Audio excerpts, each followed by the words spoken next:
Welcome to Think for Tomorrow. Today I am going to shoot ninth video of foundation course on stock market. As you know, I am shooting videos regarding stock market from 0 to 1 and 1 to 100 level. In this journey, we are reached slowly on solvency ratio. Today I am going to discuss solvency ratio. What is solvency ratio? A solvency ratio measures how well a company cash flow can cover its long-term debt. जो कर्जे इनके लंबे समय के लिए हैं उनको company कैसे अपने कैश फ्लो से मैनेज करेगी, ये हमें बताता है सॉल्वेंसी रेशियो.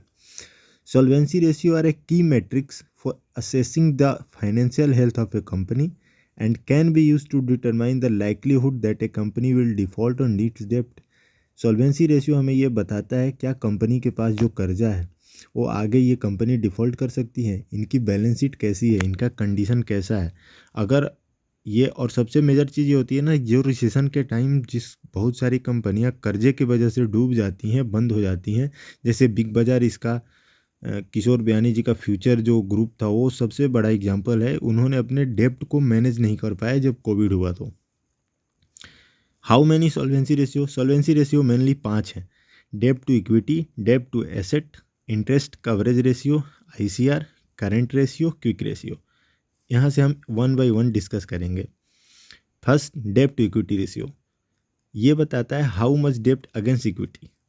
आपको हमें जैसे हम जानते हैं कि हर एक कंपनी का कैपिटल स्ट्रक्चर में दो चीज़ होता है, डेप्ट फाइनेंसिंग, इक्विटी फाइनेंसिंग. ये रेशियो में बताता है कि कंपनी के पास डेप्ट कितना है इनके इक्विटी के अगेंस्ट में. Important ratio to analyse is company can survive in rising interest rate scenario और during recession and best business period. ये हमें सबसे अच्छा हमें एनालाइज करने का मौका मिलता है. इसके द्वारा हम ये समझते हैं क्या कंपनी अपने जब इंटरेस्ट रेट बढ़ेगा पूरे दुनिया में, पूरे इंडिया में, तो क्या कंपनी उस पीरियड को सर्वाइव कर पाएगी.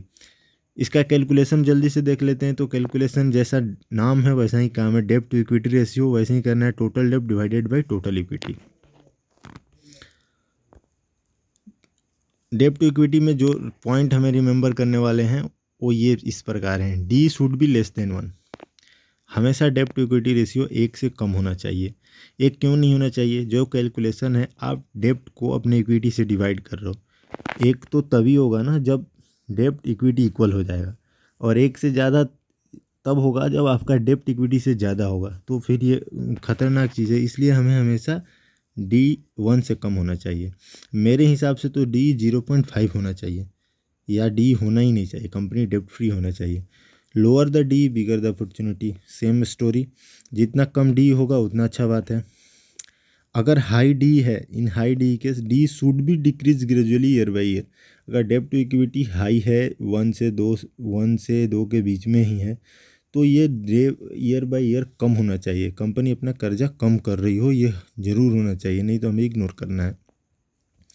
यहाँ पे देखेंगे 2 एग्जांपल मैंने लिया है, good D versus bad D.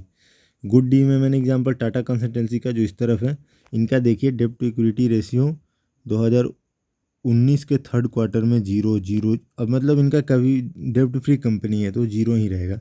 दूसरी तरफ अदानी इंटरप्राइजेज है, इनका 1.16 है डेप्ट टू इक्विटी रेशियो, मतलब इनके ऊपर कर्जा है. तो ऐसे केस में हमें TCS को सेलेक्ट करना होगा, अदानी इंटरप्राइजेज को छोड़ देना होगा.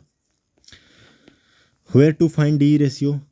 सबसे पहले तो आप मनी कंट्रोल और फ्री वेबसाइट है या अदर कोई भी है, स्टॉकेज हो गया, टिकर हो गया, वहाँ पे आपको मिल जाएगा. दूसरा, आपको वहाँ पे भरोसा नहीं है तो आप बैलेंस शीट उठाइए, वहाँ से डेप्ट वैल्यू लीजिए, इक्विटी वैल्यू लीजिए, डिवाइड करके निकाल लीजिए. इसमें जैसे मैं सारे रेशियो में बताता हूँ कि उनको उनके पीयर से कंपेयर करना है, जैसे ROC, ROE, ROA था, लेकिन इसमें कोई ज़रूरी नहीं है. इंडिपेंडेंट रेशियो है, ये कंपनी के खुद का है कि वो कितना कर्जा लेती है. Not only the ratio is enough for डेप्ट परसेंट.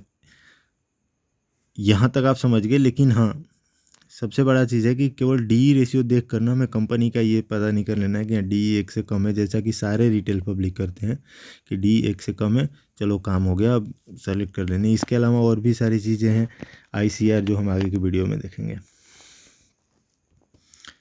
तो आज का वीडियो मैं समराइज करना चाहूँगा. तो आज हमने देखा सॉल्वेंसी रेशियो का इंट्रोडक्शन, जिसमें हमने देखा डेप्ट टू इक्विटी, और डेप्ट टू इक्विटी का एप्लीकेशन क्या है ये हमने देखा.